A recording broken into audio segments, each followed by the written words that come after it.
अनु गुप्ता को भाजपा ने इटावा जिला का जिलाध्यक्ष बनाया है। आज उनके जसवंत नगर प्रथम आगमन पर उनके समर्थकों ने जगह जगह पर फूल मालाओं को पहनाकर स्वागत सत्कार किया है। जब अनु गुप्ता राकेश गुप्ता के आवास पर पधारे तो वहां पर कई पदाधिकारियों और कार्यकर्ताओं ने उनका जबरदस्त स्वागत सत्कार ही नहीं किया बल्कि भारतीय जनता पार्टी जिंदाबाद के नारे भी लगाए गए। इस अवसर पर हमारे वरिष्ठ संवाददाता MS वर्मा मनोज ने उनसे कई सवाल जवाब किए। आइए सुनते हैं। लाला राकेश जो है जसवंत नगर वाले, उनके घर पर आवास पर उपस्थित हैं। यहाँ जिला इटावा के जो है अनु गुप्ता जो नए जो है भारतीय जनता पार्टी के जिलाध्यक्ष चुने गए हैं। आइए उनसे आपको मिलवाते हैं, नीतियों की बात करेंगे। आपके सामने गुप्ता जी। गुप्ता जी, आप पहले चुने गए जिलाध्यक्ष, इसलिए पहले तो आपको बहुत बहुत बधाई और धन्यवाद जी। आप जो चुने गए हैं, आपका कार्यकर्ताओं के लिए, पदाधिकारियों के लिए विजन क्या है और संदेश क्या है? पहला संदेश तो ये है कि भारतीय जनता पार्टी को जसवंत नगर में थोड़ी हमारी कमजोर है। हमारे चेयरमैन भी नहीं है, ब्लॉक प्रमुख भी नहीं है, विधायक भी नहीं है। हमारी सबसे पहली प्राथमिकता ये है कि जसवंत नगर में भारतीय जनता पार्टी को मजबूत करना। ठीक है साहब। जसवंत नगर के लिए भारतीय जनता पार्टी आप मजबूत का पहला आपका उद्देश्य है।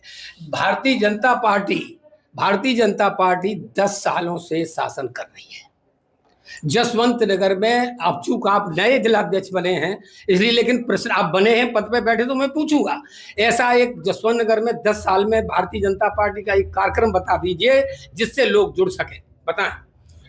दरअसल जसवंत नगर में कार्यक्रम तो बूथ चलो अभियान चल ही रहा है। आज सक्रिय सम्मेलन भी चल रहा है हमारे यहाँ। ठीक है। कार्यक्रम पार्टी जोड़ने के लिए अभियान चलते ही रहते हैं। बूथ चलो अभियान, ग्राम चौपाल अभियान तो समय समय चलते हैं। ये अभियान चले हैं। हम आपका एक कार्यक्रम जानना चाहते हैं, कोई रोड, कोई सड़क, कोई स्कूल, कोई भी एक ऐसा काम जिससे पब्लिक कहे कि ये भाजपा का है 10 साल में। आपको भाजपा का शासन नहीं दिखाई दे रहा है? जो दिन में लूट जाते थे लोग बाग। हाँ। रात की तो बात छोड़ो जी, आपको भाजपा दिखाई नहीं दे रहा है? लोग बाग FIR करने में, थाने में डरते थे जाने में जी। आपको भाजपा काम दिखाई नहीं दे रहा है जी? दिन में लोग गाड़ी से निकलने में डरते थे, रात की तो बात ही छोड़ो। रात की तो गाड़ी की पंचर हो जाए तो लगता था कहाँ फंस गई, गाड़ी वही पंचर हो गई जी। ये आपने कहा कि आपको दिखाई नहीं देता है। हाँ। हमें तो बहुत दिखाई देता है। हमें ये भी दिखाई देता है कि भारतीय जनता पार्टी शासन काल में दरोगा रिश्वत ले रहे हैं। जरा उस पर क्या कहेंगे? कोई रिश्वत नहीं लेता। जिसको रिश्वत लेता है उसके खिलाफ कार्रवाई की जाती है। कप्तान SSP साहब से शिकायत की जाती है, उसके लिए जांच कराई जाती है उसमें। हाँ। अब आप जो आज की तारीख में सांगा का बहुत बड़ा कार्यक्रम चल रहा है, सांगा पर भी जरा 2 विचार रख दीजिए। हमारे रामजी लाल सुमन समाजवादी पार्टी से एक षड्यंत्र के तहत हिंदू को बांटने के उद्देश्य से काम कर रहे हैं। राणा सांगा हमारे बहुत योग्य और वीर, उनके लिए जो कहा जाए वो कम है जी। उनके ऊपर जो आरोप लगा रहे हैं वो बिल्कुल गलत है। हिंदुओं को बांटना चाहते हैं। ठीक है। राणा सांगा पर जो रामजी लाल सुमन ने बयान दिया, आपने अध्यक्ष जी को सुना।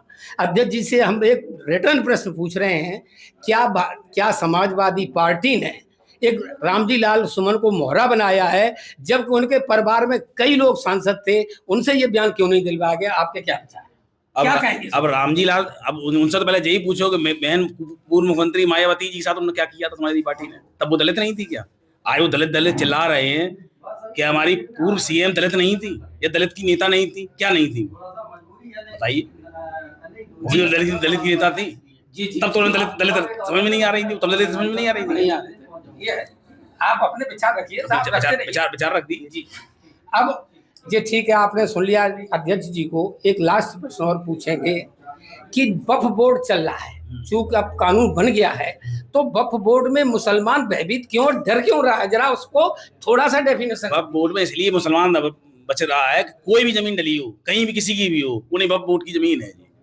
उन्हें बोर्ड लगा दिया, बेचारा ना प्रशासन सुनना है ना शासन सुनना है, कोई सुन ही नहीं रहा है। उन्हें वक्फ बोर्ड की जमीन है पर बढ़ तान रहे हैं। इसलिए सारी नाप तोल जांच करा के जो कब्जा मुक्त कराई जाएगी, जो अवैध कब्जे कर रखे हैं।